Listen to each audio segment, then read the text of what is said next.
Mrs. Nkawinde woke up with a start.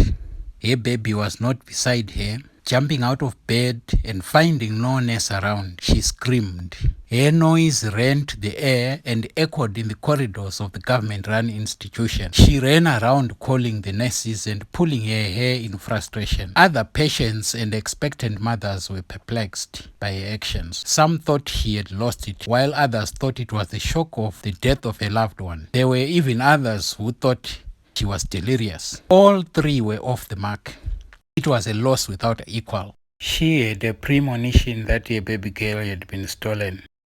The nurses on duty rushed into the maternity ward. They met the seemingly deranged woman in the corridor, still screaming. She was shouting a lot of things all at once. The nurses waited for her to compose herself. At length she did. She managed to say that her baby was missing. On hearing that, the nurses were galvanized into action. One of them ran into the ward to confirm. Two checked the other wards, and another consulted the security office. Another went to see the sister in charge. All of a sudden, the hospital was a hive of activities. As people frantically searched for the missing baby, the mother was in a sorry state.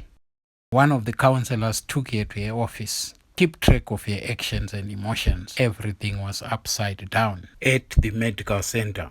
The security personnel looked everywhere, but baby Aisha, that was the name the baby had been given, was nowhere to be found. All teams returned empty-handed.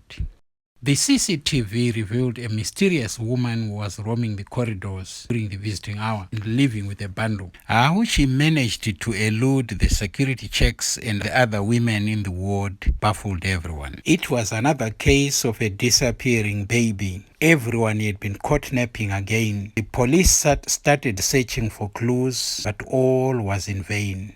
It was time for the police to start another investigation. They had a responsibility to do so. Hopefully, this time around, they were going to get the culprit.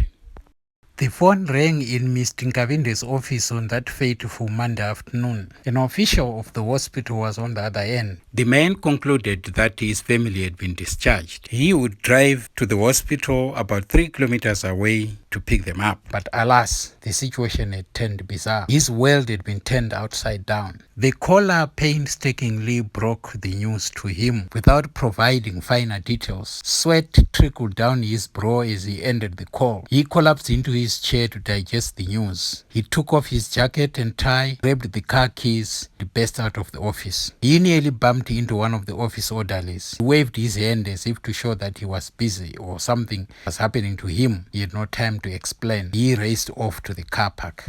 And off to hospital he went. When he got to the hospital, the atmosphere was somber. His wife cried bitterly. She was inconsolable. He tried his best, but without success. The couple's pain was indescribable when their world was crumbling. The counselor had a difficult time trying to deal with the situation. She did her best. The police officers in attendance took their details and promised that they would do their best to bring the culprits to book. That was their constitutional mandate.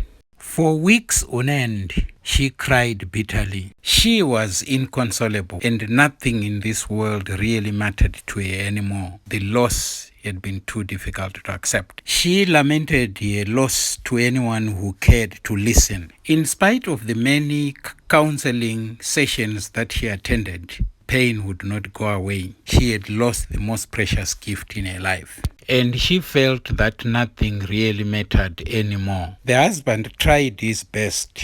It all seemed impossible to make her forget. Tears were a constant reminder that she had lost one of the most precious things in her life, a helpless baby. What could have happened? Who could have stolen her? She pondered, she waited, and she hoped. And time moved. Ayanda, who was now 12, was sitting on a concrete bench during lunch break at school. She was about to open a lunchbox when her eyes caught something, or something caught her eye. A girl she had not seen before was approaching. She came straight at her and sat beside her. She was beautiful and light in complexion. Just like her, Ayanda greeted the girl and offered to share her food. The young girl accepted and they ate, and as they did so, they exchanged information. Ayanda told her she was 12 and her brother was 5. Normally, for that was the girl's name, said she was 8, an only child and lived with her mother. They rarely had visitors and she was not allowed to talk to strangers. Ayanda liked her from the onset, and the young girl reciprocated. In no time at all, the two became close and spent time together at school. One of Ayanda's friends said that they were so alike that one would swear they were twins. Another started calling them twins, and the name stuck like glue. One afternoon, Ayanda asked Noble if she could accompany her home for just an hour. Initially, the younger girl refused. As if drawn by an invisible force, she agreed to go. To everyone who saw the two girls, they were sisters returning from school. Mrs. Nkavinde was in the kitchen when she heard some noises outside. Sean, her child, was watching television in the living room. When she opened the door, her heart skipped a beat. She panicked. Nomuhle smiled at her. Mrs. Nkavinde looked at her face and held on to the door for support. Something was happening in her mind. She turned to the left cheek and saw a mark. She invited them in, but already she was in another world. With tears in her eyes, she sat down next to Sean. They were tears of both pain and joy. Her questions came in torrents. She wanted to know how old the girl was. Ayanda was surprised. She didn't ask about the girl's name. She was more interested in the girl's parents. All the answers she got convinced her she was right. This was baby Ayanda returning to her in real life. She asked to be excused. She phoned her husband, and with the sound of their voice, he knew it was urgent. When she returned, the girls were listening to what Sean was saying. They were laughing excitedly. She looked at the young girl and tears flooded her eyes. She wiped them away and waited. She called Nomuhle to where she was sitting. She studied her hands, her ears, her eyes, her nose, and everything about her. She looked into her eyes. She asked the girl about her family again and again. This was Aisha, and she was going to prove it. Her husband arrived 45 minutes after the call. He saw the child and looked at his wife. Ayanda made the introduction and he talked to the girls. Husband and wife retreated to the bedroom, leaving the children in their own world. Mrs. Nkavinde told her husband what she had seen. Mr. Nkavinde scrutinized the girl and nodded to his wife. He left to look for the police. His wife prepared some food, and then she continued with her chores in the kitchen. Like someone who had been working from home, she had a lot to do later. She, however, was no longer in the mood to do any meaningful work. She stuck to her phone just in case her husband phoned. She could not control her raging emotions. This was a momentous occasion for her family. The police who had been lying in wait tracked Nomuhle until she got home. The cold case was coming to life again. Within hours, her mother was taken in for questioning. She crumbled under immense pressure and confessed to everything. She had tried to save her marriage by pretending to be pregnant and stealing a baby, but all had been in vain. Her husband had left her all the same. She had worked all in vain. A DNA test was conducted just as a formality. When eventually it was established beyond reasonable doubt that Nomuhle was indeed Aisha, the girl that the Nkavinde family had lost many years back, the family shed tears of joy. Ayanda was over the moon. All she was able to say was, "God led me to my baby sister." The woman who had been staying with Aisha was arrested. As the baby snatcher was awaiting trial, the Nkavinde family was nursing their baby.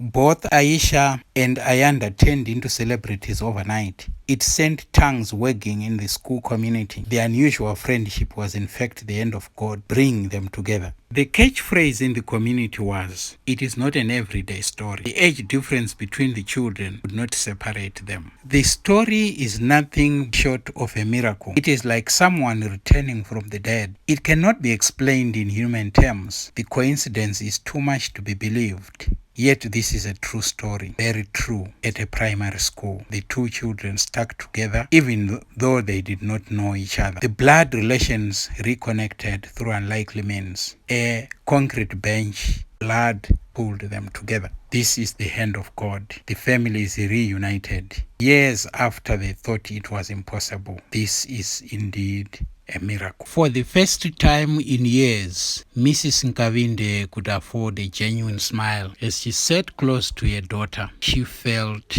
in control. She could feel the presence of God.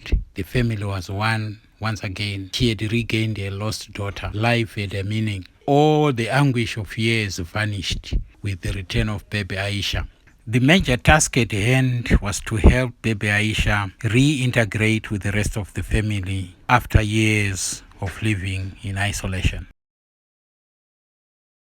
The story of Aisha and Ayanda highlights the complexities of life, the challenges that affected families face when their children are stolen from them, the hope they entertain, the empathy and the comfort that they share. The pain that they go through is a pain that cannot be described in human terms. It is a situation where life seems to have lost meaning. There is no hope, there is darkness before. And as families grapple with that, they look up to God.